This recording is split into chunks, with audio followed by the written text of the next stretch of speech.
जो हुआ अच्छा हुआ, जो होगा अच्छा होगा। स्वयं को मुझ पर छोड़ दो, अपने कर्म पर ध्यान दो। कर्म ऐसा जो स्वार्थ रहित पाप रहित हो। कृष्ण ने दुष्टों को भी अपनी गलती सुधारने का मौका दिया, क्योंकि वो किसी मनुष्य को नहीं, उसके अंदर के बुराई को मारना चाहते थे। संदेह की स्याही से संबंध के पृष्ठ पर कभी शुभ अंकित नहीं होता, इसलिए अपने मन के विचार और संबंधों का आधार दोनों ही शुभ रखें। मोहग्रस्त होकर अपने कर्तव्य पथ से हट जाना मूर्खता है, क्योंकि इससे न तो तुम्हें स्वर्ग की प्राप्ति होगी और न ही तुम्हारी कीर्ति बढ़ेगी।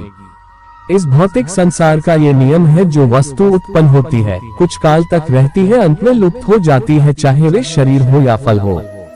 यदि कोई व्यक्ति प्रेम से, भक्ति से पुष्प, फल, जल भी मुझ पर चढ़ा दे तो उसी भाव से उसे स्वीकार करता हूँ, वह मेरा प्रिय भक्त होता है।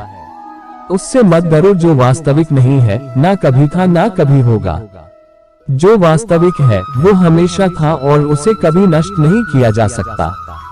जीवन में आधे दुख इस कारण जन्म लेते हैं क्योंकि हमारी आशाएं बड़ी होती है।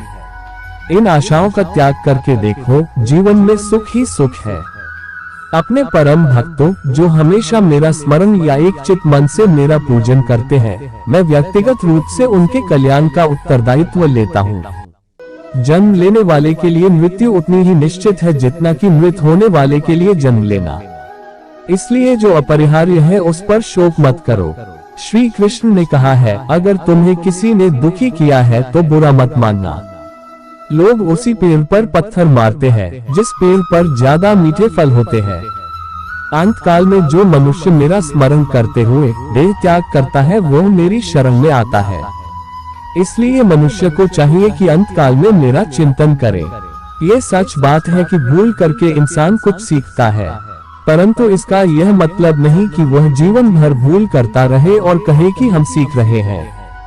कृष्ण कहते हैं, इस जगत में मनुष्य भौतिक वस्तुओं का भोग कर सकता है। अगर वे चाहे तो सब कुछ छीन सकते हैं। मनुष्य कुछ भी नहीं कर सकता।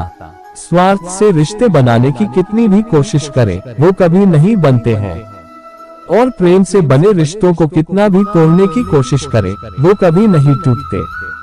क्रोध से भ्रम पैदा होता है, भ्रम से बुद्धि व्यग्र होती है, जब बुद्धि व्यग्र होती है तब तर्क नष्ट हो जाता है, जब तर्क नष्ट होता है तब व्यक्ति का पतन हो जाता है।